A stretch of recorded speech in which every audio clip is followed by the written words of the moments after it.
সুপ্রিয় লিচু চাষি ভাইরা, আসসালামু আলাইকুম। এই মুহূর্তে অর্থাৎ আপনারা যে গুটি দেখতে পাচ্ছেন, এই মুহূর্তে আমরা লিচুর কী কী যত্ন নিব সেই সম্পর্কে আমরা জানার চেষ্টা করব।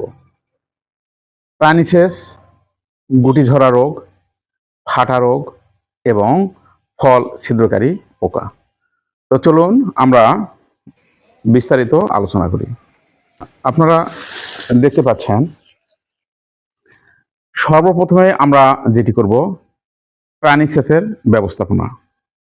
তো আপনারা সকলে জানেন এই বছর পর্যাপ্ত পরিমাণে বৃষ্টি হচ্ছে, যার জন্য অতিরিক্ত পানি সেচের ব্যবস্থা না করাই ভালো। প্রয়োজন হলে গাছের গোড়ায় যাতে পানি জমে না থাকে, পানি নিষ্কাশনের ব্যবস্থা করে দিন।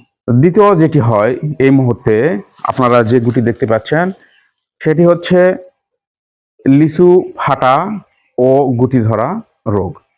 তো এই মুহূর্তে আমরা কি কি যত্ন নিলে এই রোগ থেকে রক্ষা পাবো? সর্বপ্রথমেই পর্যাপ্ত পরিমাণে খাবার দিতে হবে। সুলভ বোরন ও সিলেটেড জিঙ্ক প্রতি লিটার পানিতে 1 গ্রাম সুলভ বোরন এবং 1 গ্রাম সিলেটেড জিঙ্ক পানির সঙ্গে মিশিয়ে পুরা গাছে আমরা স্প্রে করে দেব।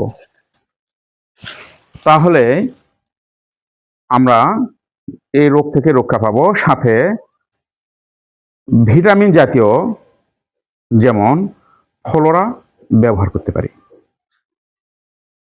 তৃতীয়ত যেটি হয় সেটি হচ্ছে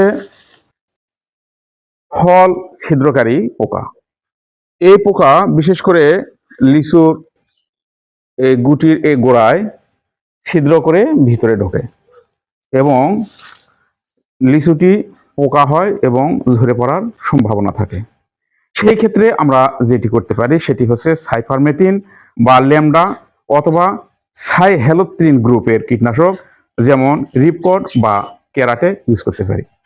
আপনারা যে অবস্থায় লিচুগুলি দেখতে পাচ্ছেন এটি অলরেডি বাজারজাত করার সময় হয়ে গেছে, আর হয়তো সর্বোচ্চ 15 হতে 20 দিন, তাহলেই এই লিচু আমরা বাজারজাত করতে পারবো।